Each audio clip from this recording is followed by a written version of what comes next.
You could've went to prison. There really ain't no going back when you make that decision. Yeah. We in here with Huey BRISS. These kids, man. BRISS don't miss. These kids, man. You've been seeing this for a long time, bro. I mean, you tell them how long you been pushing. 2011. Man. That's when I did my first show. I didn't have no lyrics on it. It was just a beat. I just the man asked me, "Have you ever did a show before?" I lied and say, "Yeah." Like great entrepreneurial stories where they ask you to do something that you've probably never done, and you probably just said you did it. You gonna show up. You go up there and end up breaking the mic on accident and not getting paid for the show. Did you break the mic? Because, maybe. I was gonna say. Music group. Well, how did Red Bag was there too. I've been with the same niggas. But, man, since day one. But, yeah, that's a part of the game. 2011, we did our first show with no music, and then 2021, I dropped my debut album. Like my real, this is my daughter's names on it. Like it's like this is my current, updated roster perspective. Like I could live the song and the album been done for like 9 months too, and I could still live with the perspective. So I know. You know, we like to live with our records, man. We like to actually date our records, take them out to eat, man. Yeah. You know what I'm saying? Like, figure out what our records are about. Yeah. You know, not talk to them for months, come back, see if I like it again. It sounds good. Oh, boy, now talk about that process. Because, I mean, that's such a process that people neglect, and you miss out on a lot. Remember when you go to school and they tell you, like, treat people how you want to be treated, and you hear it, like, you see it on the walls, but you don't think it's real? You know when you first start making music, and they always tell you, trust the process. Fall in love with the process. And then you hear it, but then you like, nah. And then you see, like, I see people, like, give up on great albums. Like, a lot of you people out there have great, if not better than average, material. Fuck music. I'm talking just art, claymation, whatever you do.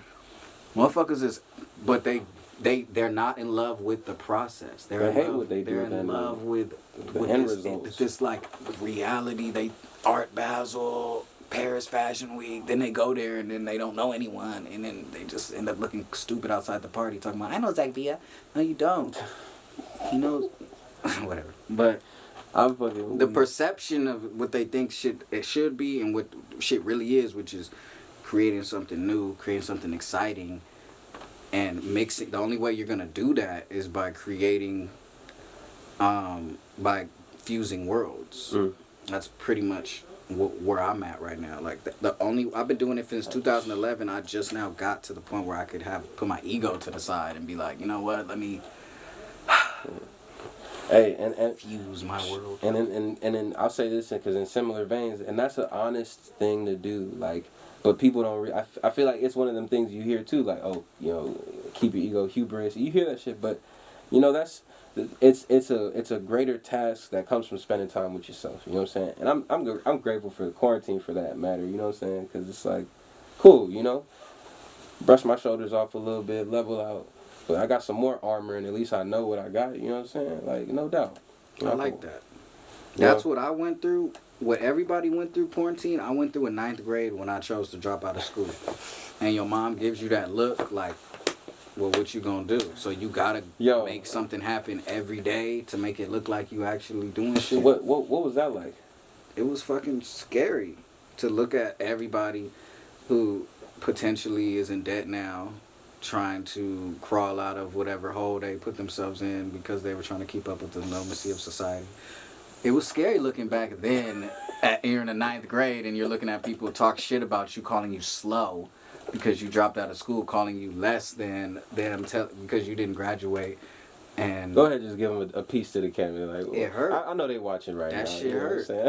That shit hurt. You know they watching right now. It's like 7 people I remember, and teachers and people. You know, people were feeling some type of way that I chose to drop out. I think the teachers knew early what I knew, but I did have one teacher. We'll talk about that story. But I'm gonna get to the scary part. It was scary. I'm not advising anyone to drop out. I'm just saying at the time in Long Beach, with the blacks and the Mexicans, I was going to Baby Jordan over there on Board. Anybody that know where Board is and Board and Long Beach Boulevard, that's like, you know, it's not fun. So the blacks and the Mexicans was having their way with each other, and I ended up getting caught in the crossfire, got kicked out. And I was so defiant at that time that they were threatening to ban me from all the schools, and I just said, fuck it, do it. And they actually did it. You know when you say some shit and you don't think they're gonna actually do it, and the bitch actually signed the paper. And my mom signed the paper after. And I had to go to this like EPHS, OFL type homeschool packet program, whatever.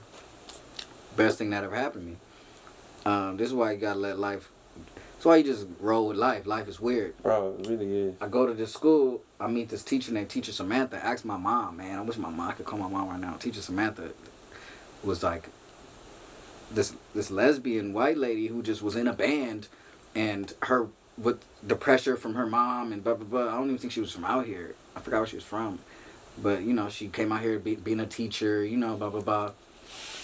She used to always ask me, why are you always late? Like, why are you always late? You know, you're always doing. I told her, like, I'm trying to be in the studio. That's when I first met Buddy and Epic and Boogie and all those people who are like now the shit. And I'm like, damn, all these people were like just now coming up. And I was like at the studio with them and always with Epic and Desi G and all these people. And then I told her, and then she was like, she said the realest shit. She kind of fucked me up. She was like, I'm going to be real. If that's what you really want to do, like, this isn't going to help you. Like, the school thing isn't going to help you. She was like, I'll do the front of your packets. She said, if you could just do the fronts, we could do the backs, like the testing part together, like when you come in class. Wow. So I would just do like as much as I felt like doing in the front, and then just do the rest in class, and then we had a period where we would just do the back packets, whatever. And she'll let me rock like that for a minute, man, until she couldn't do it no more. Until like legally, she's like, yo, like, come on, like, till I just stopped coming, it just fizzled out. Like, I think I'm in the 11th grade technically. That's crazy. Like, I don't even have like nothing, no GED, nothing. So that kind of taught me, when I always think about her, because she even emailed me and told me I saw your video on No Jumper, like, like, congratulations, that's cool, whatever. She, like, that era. So it was super weird, and it's super weird to think like, wow, imagine if I would have just stopped back then and been like, yeah, you know what, like, this rap shit is boring. Like, I would have been working at like a oil refinery. I probably would have been selling drugs in jail right now. Like, I probably would have been doing some weird ass shit to get money. Like, I would have still been a fly nigga, but I would have just been that unknown fly nigga that just like, I feel that. and I'm from Long Beach too, so like Hollywood is like $45. Okay, Yeah, look, you think know about what I'm saying? this. You in Long Beach. This is why thank God I dropped out of school, because if I didn't drop out, I would have never had the curiosity to venture, because everybody, this is where you know God and the universe is real. This is where you know things are real like that. Like, whatever you believe in that's higher than you is real. Yeah. Everybody that I know right now that I came up with is tied into working so hard that they literally have no time to venture. Like, they can't venture. Like, you can't sit for 6 hours and just be a rapper. Talking about like your homies, like Homies, like these black niggas. These ain't like schoolmates. These is niggas I know, like real niggas I know. That's good fathers and working men. You know what I'm saying? I dropped out of school so early that I was venturing off to World on Wheels. I would go to LA. I would see things on TV and be like, let me catch the blue line we talked about, to fucking Inglewood. I had girls in Inglewood. I had girls in LA. I had all these outlets at such a young age. Like, I would just go places. I could just wake up in the morning and be like, I'm gonna go to LA today. And just catch the blue line in LA and be there all day. On my Long Beach friends like, what the fuck was you at all day? You're right. You know, with this time that we having now to ourselves. Now people can quarantine and do that and like venture off, and that's why you see girls like, oh, I'm into plants now. I'm into this now. They had time to explore and find who they are, because they're not bonded by working and money. Yeah, they're not chasing money. Like, I get money because I don't really chase it. I brand myself, and if I like something, I create a product, and then I sit and think what my people will buy. Just my little network. Because we need 1,000 people, $100. That's $100,000. I mean, you've always been able to kind of, you know, gauge yourself. So look, from 2011, but think about this, from 2011 to 2021. Just in that time. I mean, and that's what I'm saying, because you know, I haven't heard that. 2011, I took a L. I dropped out of school. But imagine if I would have stayed in school. That's not even a decade yet. Imagine if I would have just been like, you know what? I would have not been Huey Briss. 2011, that's 9th grade.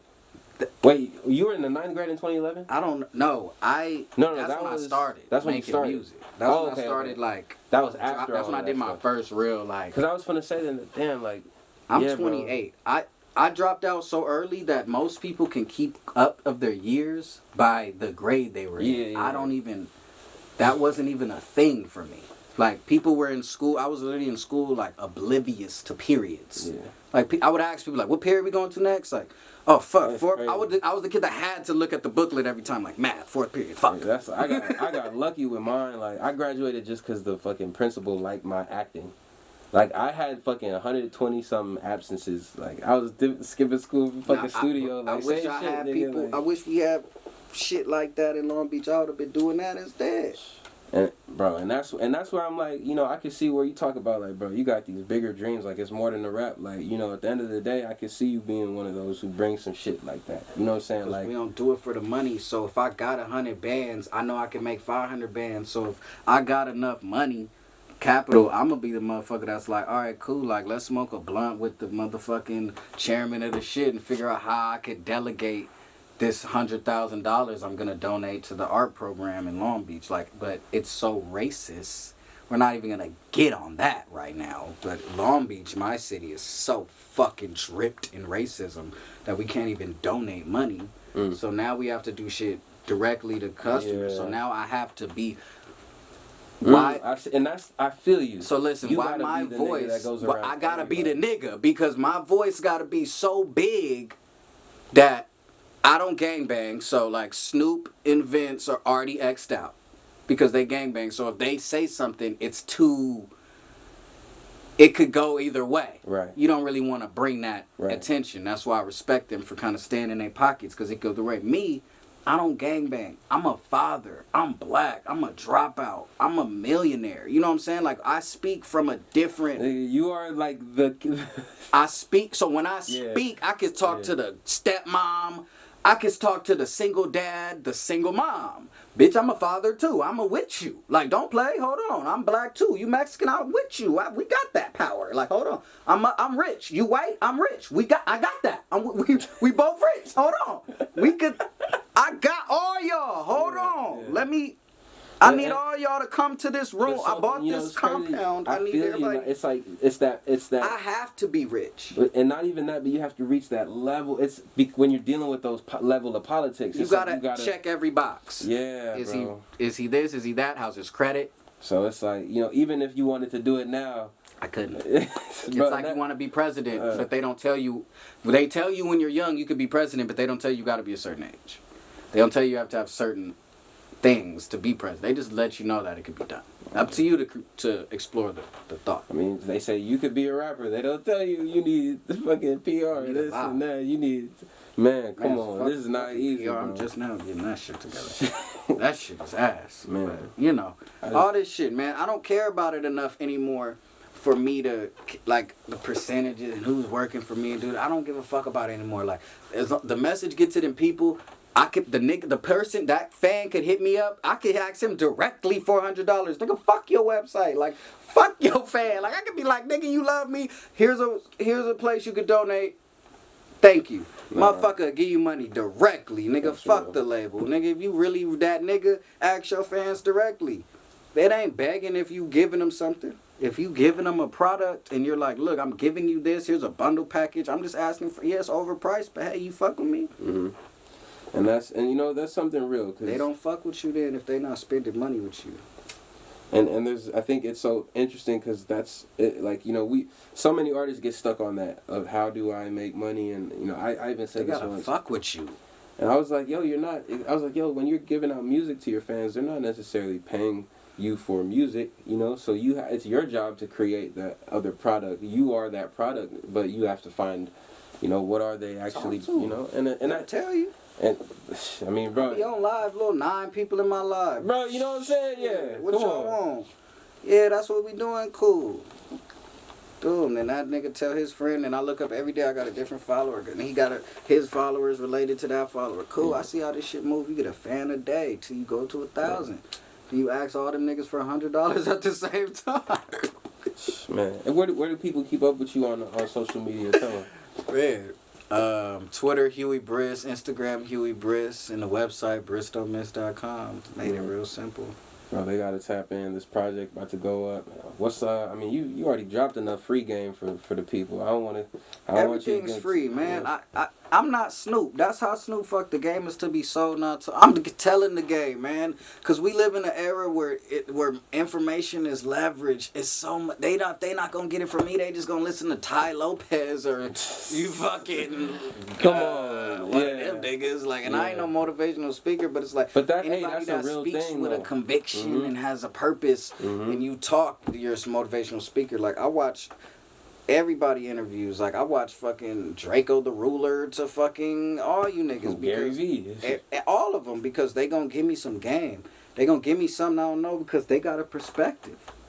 And perspective is the key. If you can look, why do you think Eminem is the best, technically the best rapper? Because he made a song from the perspective of a fan, and then came with the third verse from the perspective of the artist. From the fan, that it's like, bro, how do you even take your perspectives and that's because he's taking himself out of it, but then inserting himself later.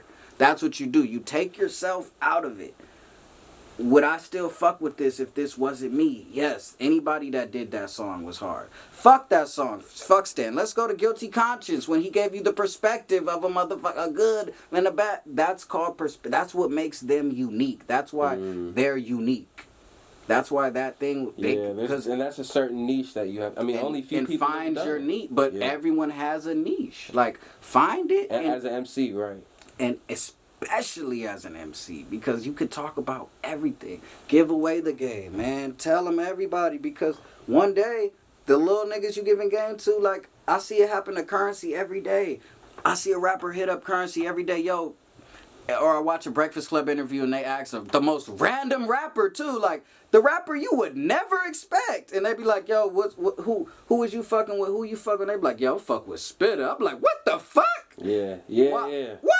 They like, why? Yeah, because nigga, he was giving me the game when I was coming. I said, this nigga gonna live forever because he gave everybody the game. Look, this what you do.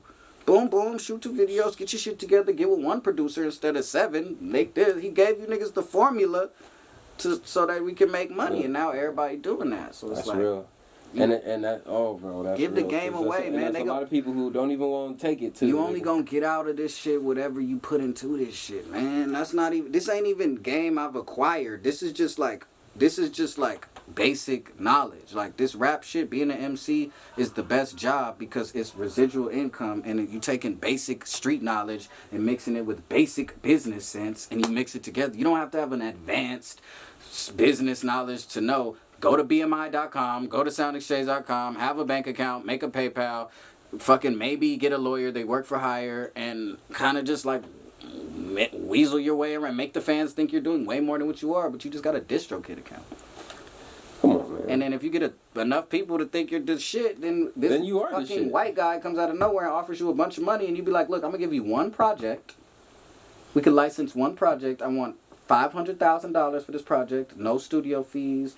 No international selling, none of that weird shit, just a straight distribution. Don't charge me extra fees for nothing. I just want to do a straight split with you, 50-50, Poppy. And the 20, I should do the 70-30, but I'm going to give you that 50-50 on the first go because I ain't really built my skin in this market yet.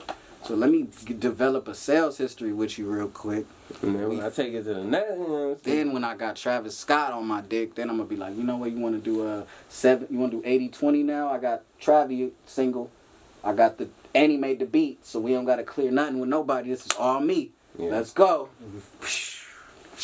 Then that's how you become a millionaire, because you're not even worried about the money. You just worried about controlling and leveraging, and then one of those moves is gonna get you $1 million, and you're not even gonna care. You don't just look up like, oh, I got $1 million, cool. I get to do what I love every day. Who gives Like a fuck? yeah. Who gives a fuck? Yeah, mom, you need some money. Now you need some money, mom. Now you can hit her with the 40,000 randomly. Here, I made you a little business an account that's tax free. Here, here's a fucking card. Have fun. Cause I don't need that money. Cause my streaming numbers is so crazy. My feature price is 20K. I'm doing 20 features a fucking week. You're fucking on fire. You're spending money. I get free weed, free clothes. True's my boy, probably get free studio time. I'm just doing features I do one free feature for a homie, then do a paid one. I'm hot, boy. Like, you can't fuck with me because everybody fuck with me. Yeah. Come on. And I'm the only nigga giving I want to be the only nigga at the height of my career giving niggas free features with nothing return. Here, play the beat. The producer's sweating. Whoa! We got him? Yeah, bitch, you got me. Have fun, because I'm going to die one day and you still got that verse. Have fun. Have fun. Have your kids eat off of that, man. We don't give a fuck, man. We good, bro. We give opportunities, man. Mindset, bro. That's all you want to do is speak that shit. So when we look back on I ain't surprised nothing that's going to happen with me, man. Because if you believe it, you can do it. That's what it is. Like, I mean, it's been set in motion. You know what I'm saying? You got to believe it. And then when you see it, then it's like, all right, cool. You start expecting shit. That's facts. Man, this has been great, bro. I'm looking forward for the people to hear this project. And I'm excited to just see how you keep moving, bro, and just keep building this shit up. You already know. We're going to have fun, man. Yeah. We obsessed, but we having fun. That's facts, bro. BRISS.com, my nigga True. Fuck with my boy Dash. Anybody, everybody. It's love. The strapping could've went to prison. It really ain't no going back when you make that decision. Yeah. Bless 'em with the heart. They can have attention. I'm just focused on the art.